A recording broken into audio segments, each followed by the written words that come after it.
Anda masih bersama One on One pemirsa dan saya masih bersama dengan Pak Ilham Habibie. Pak Ilham, kira-kira nanti calon wakil gubernurnya siapa nih?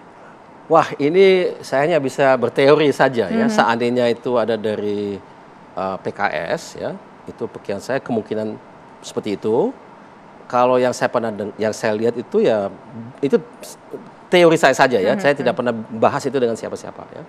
Jadi itu bisa saja ketua, logikanya misalnya ketua DPW Jabar, Pak Haru misalnya ya. Atau juga istrinya Pak Ahmad Heriawan, Ibu Neti. Yang saya juga pernah dengar itu potensial itu Pak Idris, wali kota dari Depok. Tapi itu semuanya teori, itu teori saya saja. Bisa saja juga total berbeda ya. Itu saya tidak tahu. Oke. Ada nama Bu Susi itu benar nggak sih Pak? Nah itu saya kenal baik dengan Bu Susi, tapi saya belum pernah ada komunikasi baik dengan Bu Susi maupun dengan partai pengusungnya itu adalah PDIP. Mengenai balik sebagai partner ya, misalnya calon wakil gubernur atau pokoknya partner, kita belum pernah bicara juga dengan PKS. Mungkin di level lain, tapi saya tidak pernah. Oke. Nah ini kan kalau kita bilang Bapak sudah dapat surat rekomendasi dari Nasdem. Betul. Nasdem tadi dikatakan kursinya hanya 8 di Jabar. Kita butuhnya kalau nggak salah 20-an lebih ya Pak ya? 24. 20%. 20%, butuhnya 24 kursi lagi. 19 kalau nggak salah dari PKS. Artinya kan PKS suaranya lebih banyak. Kalau seandainya ternyata kaitannya mungkin setelah ditimbang-timbang, mungkin kursi PKS-nya lebih banyak, akhirnya mungkin PKS mau jadi calon gubernurnya, dan Bapak jadi calon wakilnya gimana Pak? Kalau yang penting dalam pemilihan gubernur ini menang, ya. Jadi kalau kita lihat karakteristika daripada pilgub misalnya dibandingkan dengan pileg, ya, misalnya untuk DPR atau RI atau DPRD, itu di situ kita pilih partai, di pilgub pilih tokoh. Jadi kalaupun satu partai itu dia punya lebih banyak suara di dalam parlemen, tapi nggak punya tokoh yang begitu electable, ya saya kira itu yang harus kita lihat yang mana yang paling mungkin menang gitu ya. Itu tergantung. Jadi adanya banyak kursi tidak berarti ada tokoh yang bisa memenangkan, bisa dipilih, dia elektabilitasnya tinggi gitu ya. Belum tentu ya. Jadi ya di sini tokoh bukan partai. Oke, kalau bicara tokoh, tapi ternyata tiba-tiba ada tokoh lain nih Pak. Mau nggak mau dengan kondisi hitung-hitungan politiknya atau mungkin kaitannya dengan mesin politiknya atau mungkin ada pertimbangan-pertimbangan lain, Bapak menjadi calon wakil gubernur gimana Pak? Saya in prinsip oke, nggak apa-apa. Yang penting menang. Yang penting menang. Tapi kan Pak, kalau jadi calon wakil gubernur, wewenangnya kan nggak sebanyak calon gubernur. Tadi kan kita lihat Bapak ngelihat potensi yang luar biasa nih dari Jawa Barat. Nah, saya kira itu harus bicara dengan calon gubernurnya, kita nanti bagi tugas. Yang penting juga Jabar sukses kan. Jadi kalau memang yang bersangkutan dia ternyata lebih berpengalaman daripada saya di bidang industri, ya silakan. Saya bisa ambil bidang yang lain, tapi yang penting bagi tugas gitu. Buat saya teamwork gitu ya. Tadi ada 3 nama yang Bapak sebutkan dari PKS, dari hitung-hitungan pemikiran, dalam pemikiran ya Pak Ilham. Ya. Tapi kalau dibilang yang paling dapat chemistry-nya sama siapa Pak? Karena saya tiga-tiganya nggak begitu mengenal secara pribadi, saya belum tahu. Harus duduk dulu, bicara dulu. Oke, baik. Nah Pak, kalau Jawa Barat ini kan sangat seksi ya diperbincangkan Pak ya. Bahkan ketika Pilpres pun Jawa Barat ini juga dianggap sebagai penentu begitu untuk kemenangan Pilpres. Apalagi ketika dalam gubernur ini juga sesuatu yang seksi juga untuk dilihat begitu, mendapatkan sorotan mata dan juga tokoh-tokoh banyak yang digadang-gadang akan jadi calon gubernur di sana. Siapa tokoh yang paling berat menurut Bapak nanti kalau Bapak jadi maju diusung Nasdem dan juga partai koalisinya? Kalau menurut saya kalau kita lihat dari segi survei dan juga sebagai petahana tentu adalah Pak Ridwan Kamil. Oke, seperti yang difoto ya. Punya elektabilitas paling tinggi ya Pak ya. Oke, kemudian juga kemudian ada nama-nama lain mungkin kita lihat ya Pak ya di layar kaca Pak. Ada nama Desi Ratnasari, kemudian juga Bima Arya. Iya. Kemudian juga ada Deddy Mulyadi. Ini ada beberapa nama. Kalau misalkan Bapak mau komentari soal nama-nama ini, katakanlah sebagai calon kompetitornya Bapak untuk Pilgub Jawa Barat gimana Pak? Saya kira semuanya punya kemampuan. Kita lihat nanti siapa yang benar-benar nyalon gitu kan. Itu belum tahu. Tapi yang paling berat Ridwan Kamil. Kalau menurut saya secara logis ya karena petahana pertama, kedua ratingnya dari survei yang saya kenal paling tinggi Ridwan Kamil. Tapi kan Ridwan Kamil masih 50-50 nih Pak. Ada yang bilang Ya, beliau itu akan kan maju ke Jakarta. bukan keputusan, itu kan keputusan partai gitu ya, atau keputusan beberapa partai gitu kan. Kim maksudnya. Ya, kalau seandainya beliau maju ke Jakarta, siapa lagi nih saingan paling berat nih? Ya kalau secara urutannya Deddy Mulyadi. Itu yang saya lihat saya ingat di survei yang saya pernah lihat itu ya. Oke. Nah, kalau bicara soal maju ke politik, ini kan kita tahu bahwa anak-anak presiden yang berpolitik, maju ke politik tuh bukan Pak Ilham aja. Ada nama Mas Ahaye sempat juga maju ke Pilgub Jakarta pada saat itu. Kemudian walaupun Ibu Megawati tidak maju ke Pilgub atau sempat maju tentu menjadi calon presiden, tapi hanya beberapa di antara mereka atau bahkan di antara mereka ada yang gagal begitu. Bapak anak presiden juga, Presiden ketiga Republik Indonesia juga. Apa rasa percaya diri yang dimiliki oleh seorang Pak Ilham Habibie untuk bisa memenangkan? Saya kira itu mungkin pertama saya lihat dirinya itu bisa menyelesaikan, insya Allah bisa menyelesaikan satu masalah. Karena tantangan utama di Jabar itu adalah masalah ekonomi dengan adanya lapangan pekerjaan. Kalau kita lihat survei yang menjadi kekhawatiran masyarakat di Jabar dan terus terang juga se-Indonesia itu yang paling utama adalah ekonomi satunya. Dan memang kiprah saya, fokus saya, pengalaman saya, pengenal saya itu industri. Karena saya percaya bahwasanya hanya dengan kita memperkuat industri itulah kita bisa menjadi negara Indonesia emas, negara yang maju. Ya. Nah, kalau kita lihat Indonesia itu menjadi emas kan maunya tahun 2045, di mana kita sudah berumur 100 tahun. Jabar menurut saya itu harus menjadi ujung tombaknya karena sebagian besar dari industri di Indonesia berada di provinsi itu. Nah, harapan saya adalah ya tentu masyarakat melihat itu ya bahwasanya kita ini perlu memperkuat industri dan saya pikir saya punya latar belakang yang cocok untuk itu. Kita tahu bahwa Pak Ilham Habibie ini adalah orang yang sangat luar biasa sekali, penuh prestasi, banyak penghargaannya, orang tercerdas juga di Indonesia, kita bisa sebutkan seperti mereka salah satu orang tercerdas di Indonesia begitu ya.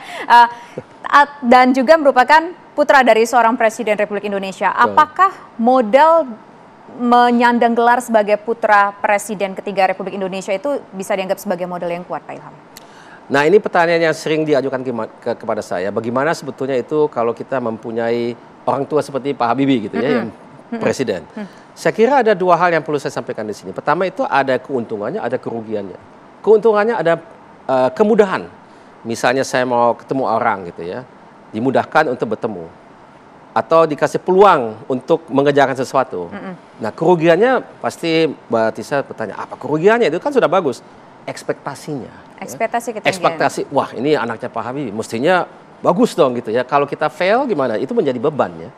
Jadi itu tidak ada keuntungannya tidak datang dengan adanya kerugiannya. Itu selalu ada ya. Jadi itu adalah konsekuensinya. Nah itu dalam konteks ini tentu karena saya selama saya mengamati Bapak dan Ibu tentu saya belajar banyak dari mereka, Bapak terutama dari segi pejabat.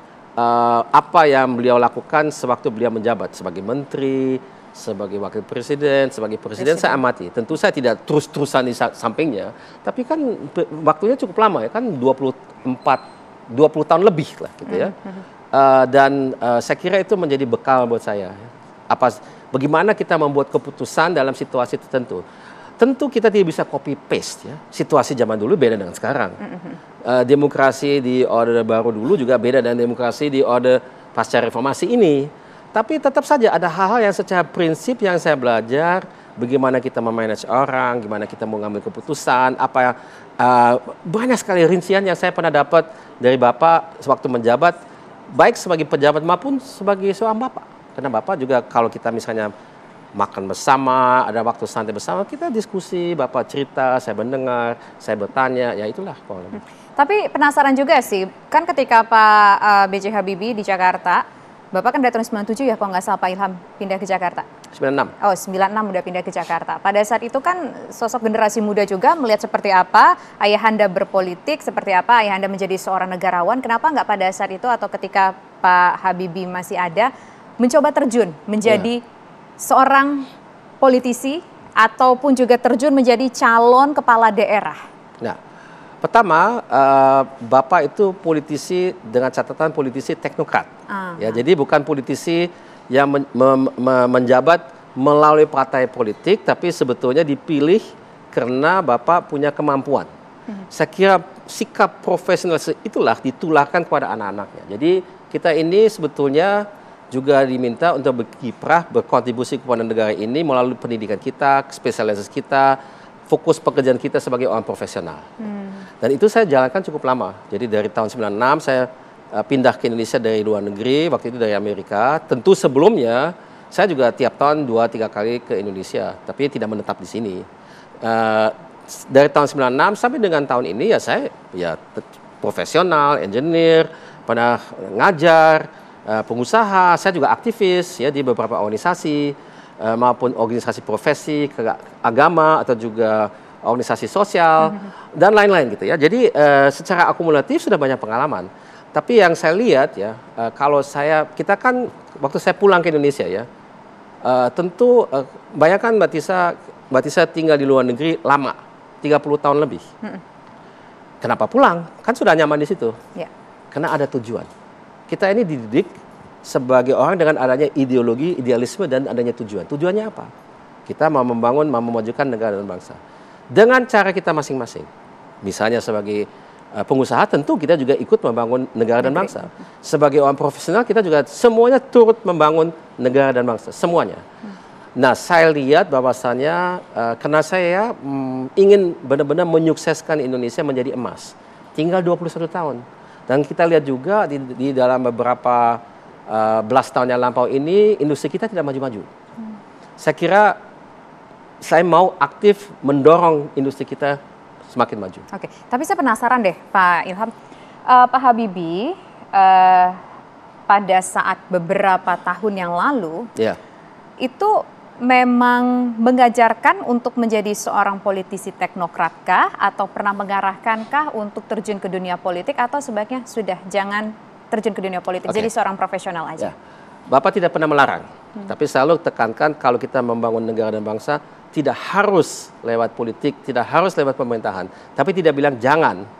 Jadi tergantung dengan situasi kondisi, karena Bapak dan Ibu mendidik kami sebagai anak sedemikian rupa sehingga kita harus mengambil keputusan secara mandiri. Seperti sekarang kan, Bapak sudah 5 tahun wafat. Ya. Jadi kalau saya mau tanya kepada Bapak ya nggak bisa.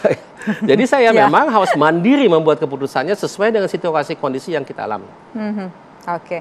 Satu lagi nih juga, saya mau tahu aja pendapat dari Pak Ilham mengenai orang saat ini yang banyak berbicara soal politik dinasti. Bagaimana tanggapan Bapak? Nah, kalau dinasti itu sebetulnya adalah satu istilah yang kita dapat dari kerajaan. Kalau di Tiongkok itu dinasti Song, Qing, banyaklah gitu ya. Jadi dinasti di situ itu turun temurun gitu ya, dari bapak ke anak ke cucu dan seterusnya. Karena dia satu darah gitu ya, satu garis darah. Itu dinasti. Kalau di politik itu bisa seperti itu, tapi bisa juga dinasti secara meritokratis. Kebetulan misalnya kalau diri saya misalnya ya, saya ini Habibie, bapak saya Habibie, bisa saja orang bilang dinasti, tapi kan tidak dikasih gitu ya. Usaha sendiri ya. Usaha sendiri, tapi meritokratis. Dengan kata lain, tapi di lain pihak, kalaupun kita mewarisi dari orang tua, bisa saja itu juga meritokratis. Bisa saja ini anak, tapi memang dia yang terbaik untuk posisi itu, bisa saja. Tapi yang penting adalah menurut saya itu harus benar-benar meritokratis. Apa itu darahnya sendiri atau tidak. Meritokrasi itu penting untuk mendapatkan yang terbaik untuk negara kita, untuk perusahaan, untuk universitas, di mana-mana harus meritokratis menurut saya. Kalau yang banyak akhir-akhir ini kalau kita lihat apakah meritokrasi atau mungkin memang dinasti pure? Saya kira itu lebih baik Mbak Tia yang menilai. Baik pemirsa, nanti One on One masih akan kembali usaha jeda berikut, tetaplah bersama kami.